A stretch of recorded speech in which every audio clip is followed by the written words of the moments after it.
পয়লা April এবং সেই দিন একেবারে সোনাপাপ্পুর বাড়িসহ মোট 10 জায়গায় ইডি তল্লাশি চালিয়েছিল। বালিগঞ্জে সান এন্টারপ্রাইজের অফিসেও সেদিন অভিযান চালায় ইডি। বেহালায় সংস্থার এমডি জয় এস কামদারের বাড়িতেও তল্লাশি হয়। সেই সময় জয় এস কামদারের বাড়ি থেকে 1,20,00,000 টাকা উদ্ধার হয়েছিল বলে ইডির দাবি। বিপুল পরিমাণ নগদ টাকা ছাড়াও তার বাড়ি থেকে বাজেয়াপ্ত করা হয় বেশ কিছু নথিপত্র।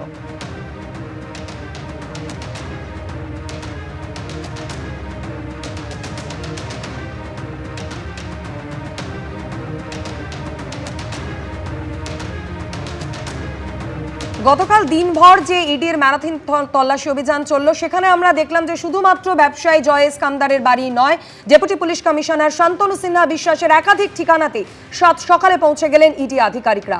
তারপর সকাল পেরিয়ে সন্ধে পেরিয়ে মধ্যরাত প্রায় 21 ঘন্টা শান্তনু সিনহা বিশ্বাসের বাড়িতে চলল তল্লাশি। কলকাতা পুলিশের ডেপুটি কমিশনারের একাধিক ঠিকানায় তল্লাশি অভিযান ইডির। অভিযান চলাকালীন তার বাড়িতে আসেন একাধিক আইনজীবী। ইডি সূত্রে দাবি বাড়িতে ছিলেন না শান্তনু সিনহা বিশ্বাস। অভিযান শেষে একাধিক নথিপত্র বাজেয়াপ্ত করা হয়েছে।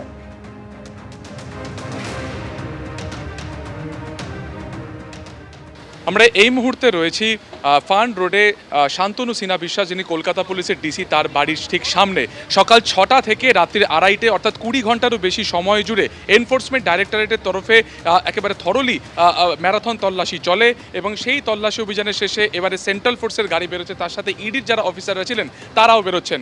আমরা জানি যে গত পয়লা এপ্রিল সোনা পাপ্পু ওরফে বিশ্বজিৎ পোদ্দারের বাড়িতে অভিযান চলেছিল এবং সেই অভিযানে মূলত হয়েছিল যে বিভিন্ন বেআইনি আর্থিক লেনদেনকে কেন্দ্র করে, এবং সেখান থেকে একাধিক সূত্র সেখান থেকে ইডি আধিকারিকরা পেয়েছিলেন এবং সেই সূত্র ধরেই আজকে একাধিক জায়গাতে কিন্তু একযোগে তল্লাশি অভিযান শুরু করেছিল ইডি আধিকারিকেরা, যার মধ্যে একটি ঠিকানা হচ্ছে ফান্ড রোডের এই যে শান্তনু সিনহা বিশ্বাসের বাড়ি। সেখানে সারাদিন ব্যাপী যেটা ইডি সূত্রে খবর যে শান্তনু সিনহা বিশ্বাস কিন্তু বাড়িতে ছিলেন না, তার পরিবারের বাকি সদস্যরা ছিল এবং এইখানে ফ্ল্যাটে বিভিন্ন নথিপত্র সেখান থেকে যাচাই করার পর সেগুলোকে বাজেয়াপ্ত করার পরই যা আমরা দেখতে পাচ্ছি প্রায় 20 ঘন্টা শেষে ইডির যারা আধিকারিক তারা কিন্তু এই মুহূর্তে এখান থেকে বেরিয়ে চলে যাচ্ছেন।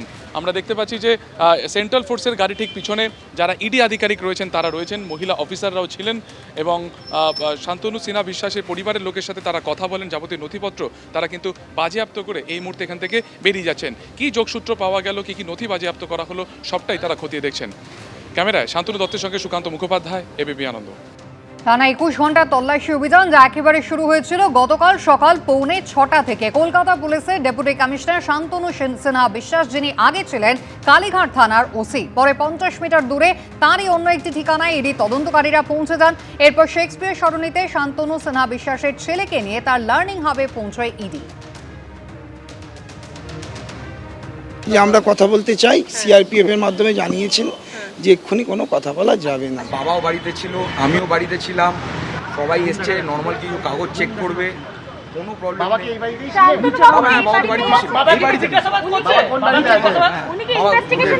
এভরিথিং সব জিজ্ঞাসাবাদ হয়েছে, সবই তো স্যার, এভরিথিং ইজ ফাইন। আর এটা জাস্ট কিছু শুভেন্দু অধিকারী। গতকাল চলো ইডির ঝোড়ো ব্যাটিং। দেখতেই পাচ্ছেন শান্তনু সিনহা বিশ্বাস কলকাতার ডিসিপি, তার একাধিক ঠিকানায় ইডি আধিকারিকরা পৌঁছে গিয়েছিলেন। প্রায় 21 ঘন্টা ধরে টানা হলো তল্লাশি। কলকাতা পুলিশের এই ডেপুটি কমিশনারের বাড়িতে অভিযান চলল, যেখানে তার বাড়িতে একাধিক আইনজীবীও এসে পৌঁছলেন। বাড়িতে তিনি ছিলেন না। অভিযান শেষে একাধিক নথিপত্র বাজেয়াপ্ত করা হয়েছে তার ছেলেকে নিয়ে। পরে লার্নিং হাবেও পৌঁছন ইডির আধিকারিকরা।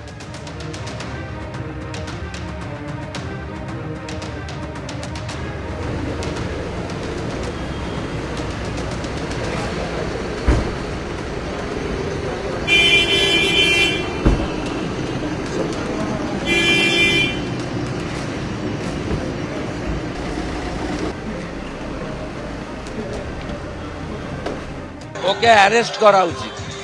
ওকে অ্যারেস্ট কেন করছে না জানতে চাইছি। ডাকাত, একটা বড় ডাকাত, 4টে মামলা আছে, 4টে মামলা। চোর ডাকাতদের বাড়িতে তদন্তকারী সংস্থা যাবে। শান্তনু সিনহা তো কোর্টে, হাইকোর্টে গেছে, হাইকোর্ট তো ওনাকে রক্ষা কবচ দেয়নি। আমার যে সিকিউরিটি দেখে তার বাড়িও সকাল থেকে রেড করছেন। তার মানে আপনারা কি আমায় খুন করতে চান না হত্যা করতে চান? আমাকে খুন করলে যদি আপনারা বাংলা পান, চেষ্টা করে দেখুন না। ভোটের মুখে 20 দিনে ছুটিতে যেতে বলা হয়েছে আইপ্যাকের কর্মীদের। আপাতত কাজ বন্ধ রাখছে আইপ্যাক, এমনটাই দাবি করা হয়েছে ডেকান হেরাল্ডের প্রতিবেদনে। এই খবর নিয়ে জল্পনায় যখন তোলপাড় হচ্ছে রাজ্য রাজনীতি, তখন তারকেশ্বরে সভায় ইঙ্গিতপূর্ণ মন্তব্য করেছেন মমতা বন্দ্যোপাধ্যায়। তুমি আমাদের এজেন্সিগুলোকে বলছো যারা আমাদের পার্টির কাজ করে বাংলা ছেড়ে চলে যাও, কেন? ভোটের মুখে ফের শিরোনামে আইপ্যাক, জানিয়ে তোলপাড় রাজ্য রাজনীতি। 23 এপ্রিল বৃহস্পতিবার প্রথম দফায় 152টি আসনে ভোট গ্রহণ হবে। তার ঠিক 4 দিন আগে জল্পনা তৈরি হয়েছে যে তৃণমূলের ভোটকুশলী সংস্থা ইন্ডিয়ান পলিটিক্যাল অ্যাকশন কমিটি বা আইপ্যাক কি সাময়িকভাবে কাজ বন্ধ করল। সংবাদ সংস্থা ডেকান হেরাল্ডের প্রতিবেদন অনুযায়ী তৃণমূলের ভোটকুশলী সংস্থা আইপ্যাক আগামী 20 দিন পশ্চিমবঙ্গে কাজ বন্ধ করে দেওয়ার নির্দেশ দিয়েছে। সেই মতো এইচআর বিভাগ থেকে কর্মীদের মেল করে ছুটিতে যেতে বলা হয়েছে। 11ই মে পর্যালোচনা করে পরবর্তী পদক্ষেপ নিয়ে সিদ্ধান্ত নেওয়া হবে। সূত্রের দাবি, কর্মীদের সঙ্গে ভার্চুয়াল বৈঠকও করেছে আইপ্যাক কর্তৃপক্ষ। এটা ইঙ্গিতপূর্ণ, কারণ 11ই মের মধ্যে পশ্চিমবঙ্গে ভোট পর্ব মিটে যাবে, ফল ঘোষণা হয়ে যাবে, এমনকি নতুন সরকারও তৈরি হয়ে যাবে, নতুন মুখ্যমন্ত্রীও শপথ নেবেন। তবে তৃণমূলের তরফে আইপ্যাকের কাজ বন্ধ রাখার খবরকে ভিত্তিহীন দাবি করে বলা হয়েছে এটা সাধারণের মধ্যে বিভ্রান্তি তৈরির একটি উদ্দেশ্য প্রণোদিত চেষ্টা বলে মনে হচ্ছে। আইপ্যাকের পশ্চিমবঙ্গ শাখা তৃণমূলের সঙ্গে যুক্ত রয়েছে এবং রাজ্য জুড়ে পরিকল্পনা অনুযায়ী প্রচারের কাজকর্ম চলছে। প্রথমত এটা বেসলেস, এর কোনো মানে গ্রাউন্ডস আমরা দেখতে পাচ্ছি না যে কোত্থেকে এই রিউমারটা উঠে এসছে।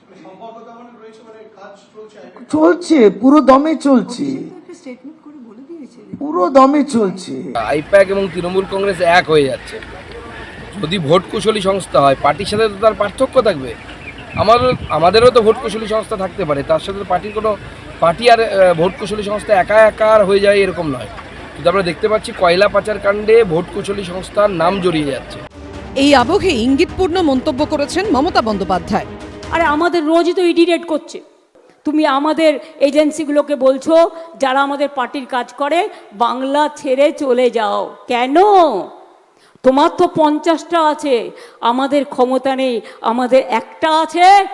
শুনুন, ওদের ভয় দেখালে ওরা আমার দলের সাথে যুক্ত হবে এবং আমরা ওদের চাকরি দেবো। আমি একটি ছেলেকেও চাকরি ছাড়া করব না।